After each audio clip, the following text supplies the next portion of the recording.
Welcome to Pam Jamma's Magical Tales. We post new stories every week, so be sure to subscribe, like, and share to stay updated. If you'd like to support the channel, see sequels, vote on upcoming stories, or even request a custom tale, check out my Patreon. Every bit of support helps bring more magical stories to life. Now, sit back, relax, and enjoy the story. Across the Street Part 1. Chapter 1, The Discipline of Quiet Things. Caleb's lawn was perfect. That wasn't pride talking, it was discipline. The lines were edged with razor precision, and not one rogue dandelion had dared breach his border. He'd fertilized at dawn, checked the pH level of the soil by 9, and was now trimming back a patch of creeping Charlie with the care of a surgeon. This was control. Order. The world might be chaos, society collapsing, men softened by screens and soy, marriage turned into a trap, but here, under the sun in his St. Paul suburb, Caleb was the one in charge. At least, that's what he told himself. His iron tundra gym shirt clung to his chest, dark with sweat under the arms, riding up slightly over the soft swell of his lower belly. He was thick, a gym-built bear with muscle under fat, the kind of man who could bench 275 but couldn't resist a cheeseburger. His beard, long and dark, looked halfway between a mountain man and someone who missed his last 3 trims. He hadn't showered yet, but he'd worked, and that counted. His phone buzzed in his pocket. Another push notification from a Telegram group about post-liberal masculinity frameworks. He silenced it without reading. He didn't need it. He lived it. No 9 to 5. No boss. No distractions. Caleb had earned his freedom early, made a killing in crypto, and now spent his days reading market trends, listening to long-form podcasts about manhood, and tuning out everything that weakened the spirit. Every Sunday, he went to the Martyr of God Orthodox Russian Church. There, the incense burned heavy and the men stood in silence while the priest gave homilies that actually meant something. Headship. Discipline. Reclaiming authority. Caleb didn't just believe it. He needed it. To crush the part of him that wouldn't die. Because Caleb had a secret. A deep, twisted, aching thing. It started in childhood, wrapping towels around himself when he was home alone.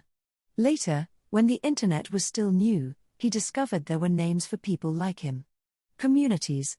Forums. He read them all, then wiped the browser history in shame.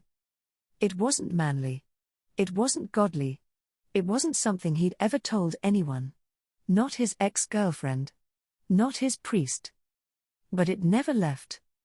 Instead, it came in cycles, violent, shameful cycles.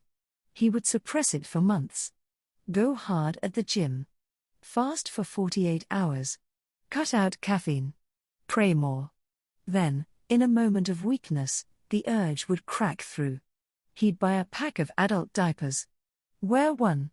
Feel disgusting. Then rip it off, bag it up, and toss the rest before morning. Then he'd pretend it never happened. Tonight was one of those nights. The garbage bag was heavier than usual.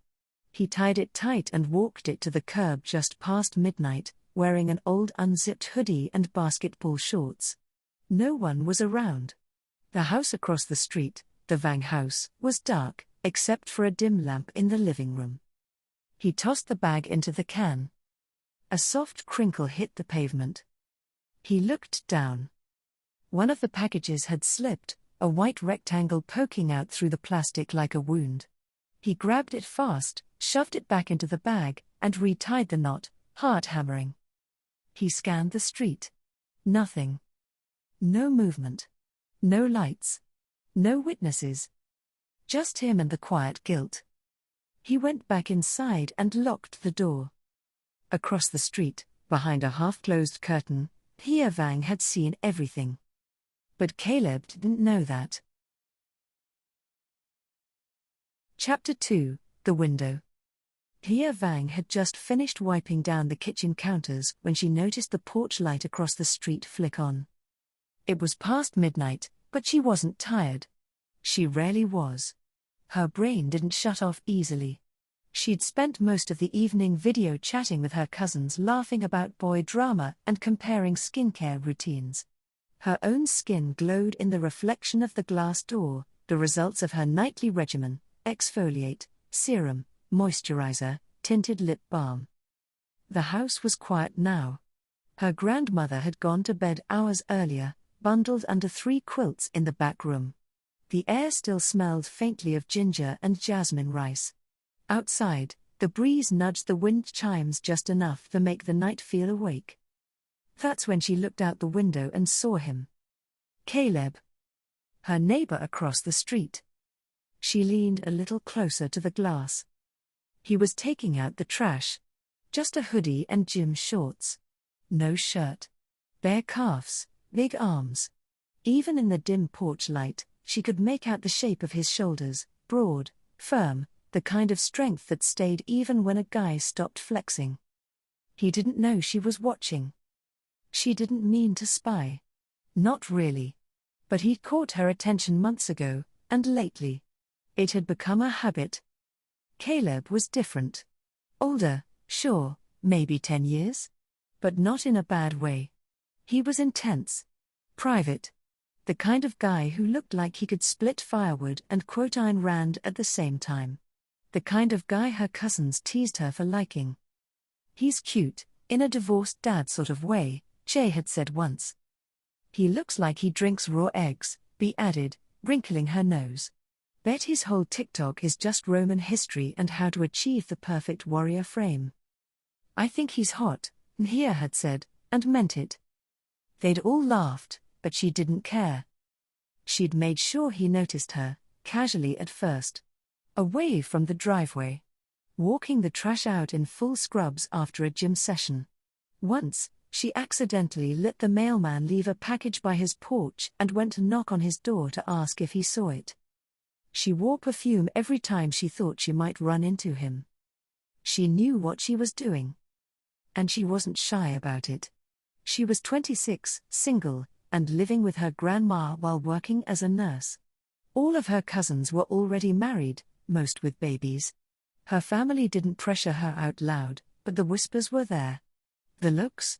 The not-so-subtle questions. And Caleb? He was handsome, stable, smart. Didn't party. Didn't post cringe. Rumor was, he didn't even work a job anymore. Something about crypto and investments. Her grandma called him quiet rich. Her cousins called him a soft-spoken hardo. She called him available. She watched from the window as he bent down to pick up a bag that had split slightly. Something white and plastic had spilled halfway onto the curb. Then she saw it. A glimpse of soft bulk. A white tab. Elastic. A diaper. Her breath caught, not from judgment, but recognition. Oh, she thought. Oh. She didn't look away. She felt something stir deep in her, curiosity, power, maybe even a spark of arousal. She had changed her grandfather's diapers dozens of times. She knew how fragile and human it made someone seem. But this? Seeing him, the manly guy who grilled shirtless and edged his lawn with military precision, quietly panicking over something soft and secret. It was interesting. She backed away from the curtain before he looked up. Her heart was beating faster now. But her plan was forming. And it started with a party. Chapter 3, Her Date. The package arrived just after lunch. Plain brown box. No branding. No markings beyond the discreet return address Caleb had double-checked half a dozen times before placing the order. He waited until the delivery truck had turned the corner before stepping outside to grab it. Inside were the diapers.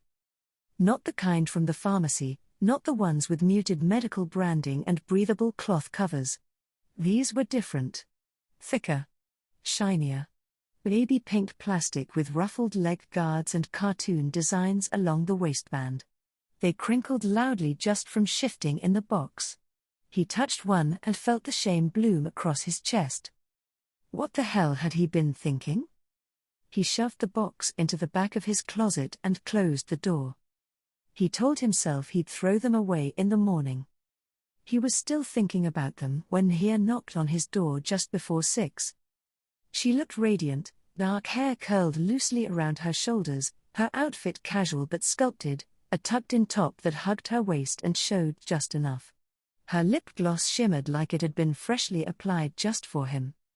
"Hey," she said, eyes dancing. "We're having a party tonight. Karaoke, food, cousins, chaos." He blinked. "Come be my date," she added, brushing her hand across his forearm. "I already told people I was bringing someone handsome." His heart thudded. "You can hang with the guys," she said. "They'll all be outside talking about cars or whatever. And I'll be making the rounds, but I'll check in on you." He swallowed. "Yeah. Sure. I'll come." "Good." She winked. The house was a hive of movement. Cars lined the curb. Music spilled from open basement windows. The cousins were loud and laughing, the aunts loud and louder, babies being passed from one lap to another like prizes. The front yard smelled like grilled lemongrass pork and beer. Hia stuck to her word. She checked in on him. A lot. Every time she passed, she handed him something, a beer, a plate, a compliment. "Looking good tonight," she said once, her hand grazing his bicep. Another time, "Don't disappear on me." He didn't want to. But he also couldn't stop drinking. He drank because he was nervous, because the pink diapers were still haunting him, hidden across the street. Because Nhia was looking at him like she knew something. Because she'd called him her date. Because he kind of wanted her to mean it. He laughed along with the cousins' teasing, even when it dipped into Hmong and the punchlines excluded him. He pretended not to notice when someone whispered something and the group burst into laughter while glancing his way. He took another swig every time someone handed him a fresh can. By 11, he'd lost count. By midnight, he was swaying. The house had thinned out. One by one, the cousins and uncles and aunties said their goodbyes, bundled their kids, and spilled back out into the night. The babies were long since asleep. The karaoke machine had been shut off. Dishes were drying in neat stacks. Only Nhia and her grandmother were left. And Caleb. He was slumped sideways on the couch, holding his 10th, or was it 11th? Bud Light with a dazed look in his eyes. "You okay?" Nhia asked, crouching beside him. He nodded. Then shook his head. Then tried to stand. His knees buckled. "Whoa, whoa," she laughed, grabbing his arm. "You're not going anywhere like that." He mumbled something about being fine. "You're not walking home, and I'm not letting you crash on the couch like that," she said, turning toward her grandmother, who had just emerged from the hallway in her robe. They exchanged a quiet few words in Hmong. The older woman nodded, unfazed. "Come on," Nhia said, looping her arm under his. "Let's get you into bed." Caleb staggered. "Easy, tiger." She half led, half carried him down the hall, one arm across his back, the other guiding his unsteady steps. The hallway blurred past him. The scent of jasmine soap and freshly cleaned linens filled his nose. He barely noticed the shift in flooring as she opened a door and helped him toward the center of a cool, dim room. It smelled like antiseptic and lavender. She patted the mattress. "Lie down here. It's my grandpa's old bed. It's got side rails. You'll be safe." He slurred something unintelligible. She chuckled softly. He collapsed backward, the mattress crinkling beneath him. "Gotta let my dog out," he mumbled, eyes half shut. "Let dog out." Hia leaned over him, smiling gently. "It's okay," she whispered. "I'll take care of it for you." Chapter 4, Pink. Caleb woke to a skull-splitting headache and the heavy, urgent pressure of a full bladder. He blinked at the ceiling, confused, then looked to his right. His arm wouldn't move. He looked to his left. Strapped. His heart thudded. He tried to sit up and felt the firm tug of restraints at his ankles, wrists, and chest. The mattress beneath him crackled. A blanket was drawn over his body, tucked in neatly, but the faintest tension around his waist, the soft bulk, made his stomach drop. He was wearing a diaper. His breathing hitched. He scanned the room, fighting the throb in his temples. There were framed photos on the wall, black and white wedding portraits, snapshots of babies in traditional Hmong clothes, faded Polaroids of men standing beside fishing poles and bonfires. He was still in Nhia's house. In her grandfather's old bed. He tugged at the restraints again, hard. The chest strap held. The cuffs didn't budge. He closed his eyes, took a breath, and tried not to panic. Voices outside the door. Laughter. Something soft hitting a plate. The clink of cups. He didn't call out. He didn't know who was still in the house. More minutes passed. His bladder ached. His mouth was dry. The warmth of the blanket turned suffocating. Finally, hello? Nothing. Hello? Nhia? He heard a giggle outside the door. Then footsteps. The door opened. Morning, sleepyhead, Nhia said, stepping inside with a cup of tea. She wore an oversized hoodie over biker shorts, her hair pulled into a loose braid. She looked radiant. Effortless. Completely unbothered. He said nothing. You were so drunk last night, she said, setting the tea on the side table. Like, I love everyone level drunk. I think you told Bee's mom she was a goddess. He looked away, face burning. You were a good date, though, she continued. All the aunties thought you were sweet. Even Grandma liked you. He didn't respond. Hia moved to the side of the bed, hands on her hips. So, about the situation. He looked back at her, silently. You were absolutely toast, she said. I couldn't carry you across the street. And I wasn't gonna let you pass out on the couch, you'd roll right off. Big guy like you? You could have cracked your head open.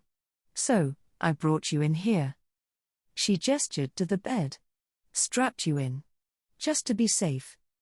Still, Caleb said nothing. And, she paused for effect, I diapered you. His face deepened from pink to crimson. I mean, come on, she said, matter of fact. You drank what, 10 beers? I wasn't about to take chances. I've changed enough diapers in my life. Not a big deal. He clenched his jaw and nodded stiffly. One nod. That was it. She raised an eyebrow. You okay? Another tight nod. You sure? She teased, leaning slightly. You're blushing. Still no reply. All right, she grinned. You need to pee, don't you? He hesitated, then said, yeah. His voice cracked on the word. She burst out laughing. Oh my God. That voice crack. You are flustered. She moved to the bed. Okay. I'll let you out. But hey, why not just go in your diaper? He gave her a look. Just kidding, she said, undoing the cuffs with a practiced efficiency. With his arms and ankles freed, she stepped back and pointed toward a chair in the corner. Your clothes are there. I'll leave you to get dressed. She walked to the door, then paused. We should do something today, she said casually. Just you and me. If you want. Then she left. Caleb lay still for a moment, then slowly pulled back the blanket. He stared. The diaper wasn't just thick. It wasn't medical-grade white or something left over from her grandfather. It was pink. It was one of his. From the package he thought was hidden in his closet. His blood turned to ice. His breath hitched. His hands trembled. And beneath all of it, the panic, the shame, the disbelief, something else bloomed deep in his chest. A dangerous, dizzying thrill. Thanks so much for watching today. We hope you enjoyed this week's story and found it relatable, enjoyable, or just a little comforting. Remember, we post new videos every week, so if you haven't already, make sure to hit that subscribe button and turn on notifications so you never miss an update. If you found this helpful or know someone who might, don't forget to like the video and share it with your community. Your support means everything and helps us keep creating content just for you. And if you'd like to see sequels, vote on upcoming stories, or even get a custom tale made just for you, check out our Patreon. Every bit of support keeps the magic alive. Until next time, take care and stay true to yourself.